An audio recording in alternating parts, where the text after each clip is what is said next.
বাঙালি মানুষের চুরি করে আম পেড়ে খাওয়া স্বভাবটা যেন আর গেলই না, ছোটবেলা সেই স্বভাবটা রয়েই গেল। বাঙালি মানুষ যতই বড় হয় না কেন স্বভাবটা কিন্তু সে ছোটই রয়ে যায়। বাঙালিদের কথা আর কি আর বলবো বলেন ভাই, আমাদের তো এত বেশি লোভনীয় খাবার খেতে ইচ্ছা করে, আমাদের লোভনীয় খাবার ছাড়া কোনো কিছুই মুখে জটে না। দেখেন সেদিন চলে গেছিলাম সকাল সকাল বাজারে, শাকসবজির এত বেশি দাম কি আর বলবো আপনাদের। তো কেমন আছেন সবাই? আসসালামু আলাইকুম সবাইকে, আশা করি সবাই অনেক ভালো আছেন। আলহামদুলিল্লাহ আমি আপনাদের দোয়ায় অনেক অনেক ভালো আছি।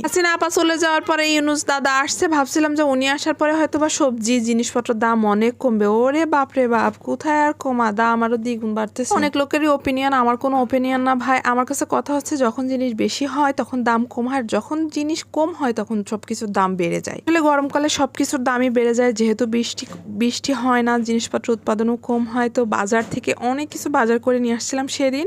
তো সাথে কিছু আমও নিয়ে আসছিলাম আমের আচার বানানোর জন্য। আমার আবার আমের আচার খেতে খুবই ভালো লাগে এবং সবাইকে রান্না করে খাওয়াইতেও অনেক ভালো লাগে। আমের সময় আসলে আমি যে কতবার আমের আচার বানাই জানেন না। এবং আমাদের কাকারা যারা যারা বাইরে থাকে, প্রবাসে থাকে, সবাইকে আমি আচার বানিয়ে দিই, নিয়ে যায় আর কি। যাই হোক, অত বেশি ভালো বলার দরকার নেই, তাহলে দেখা গেল পরের দিন সকালবেলা আমার বাসায় সবাই চলে আসবে আমের আচার বানাই দেওয়ার জন্য। আমার আবার এত সময় নেই কাউকে মানে আমের আচার বানাই খাওয়ানোর মতো, মানে সবাইকে আর কি। যাই হোক, এই যে আমের আচার বানানোর জন্য আমি সামান্য পরিমাণে রসুন আর শুকনো ঝাল ভেজে নিব, মানে সামান্য পরিমাণে ভেজে নিব, সম্পূর্ণ ভেজে নিব না।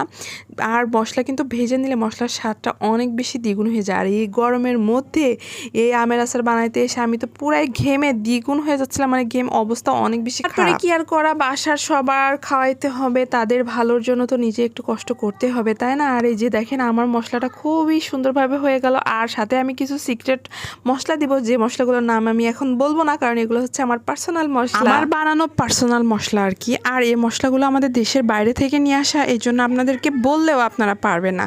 তো আমি আলহামদুলিল্লাহ আমের অনেক সুন্দর আচার বানিয়েছিলাম সেদিন, খেয়ে সবাই অনেক বেশি প্রশংসাও কিন্তু করেছে। আম চাকতে চাকতে পুরোটাই না খেয়ে ফেললে হলো আর কি আজকে। তো যাই হোক, নিজেকে নিয়ে নিজেই মজা করছিলাম, কি আর করব, আমাকে নিয়ে মজা করার মতো তো কেউ নাই, আমাকে নিয়ে আমিই মজা করি। চাকার পরে দেখতেছি আমি কি যেন একটা কম হয়েছে, তো ভাবতেছিলাম কি যেন কম হয়েছে, তারপরে ভাবলাম যে ও আচ্ছা একটু মিষ্টি কম হয়েছে। চিনির বদলে যদি আপনাদের বাসায় গুড় থাকে তাহলে গুড়ও দিতে পারেন, কারণ গুড় দিলে আমের আচার আরো বেশি মজা হয়। আমি তো মাঝে মধ্যে গুড় দিয়েও বানাই, যেহেতু বাসায় গুড় ছিল না তাই চিনি দিয়ে বানিয়েছি। তো আমার আমের আচারটা দেখতে কেমন হয়েছে সবাই কিন্তু কমেন্টে জানাই দিবেন, এবং কে কে আমের আচার খেতে অনেক বেশি পছন্দ করেন সেটাও কিন্তু জানাবেন। আর এই আমের আচার বানিয়ে আমি কিন্তু একা একা খাইনি, বাসায় সবাইকে দিয়ে খেয়েছি, আমার বড় মা, সেজে মা, সবাইকে দিয়েই খাই আমি কোনো কিছু বানাইলে, আপনারা তো সবাই জানেন।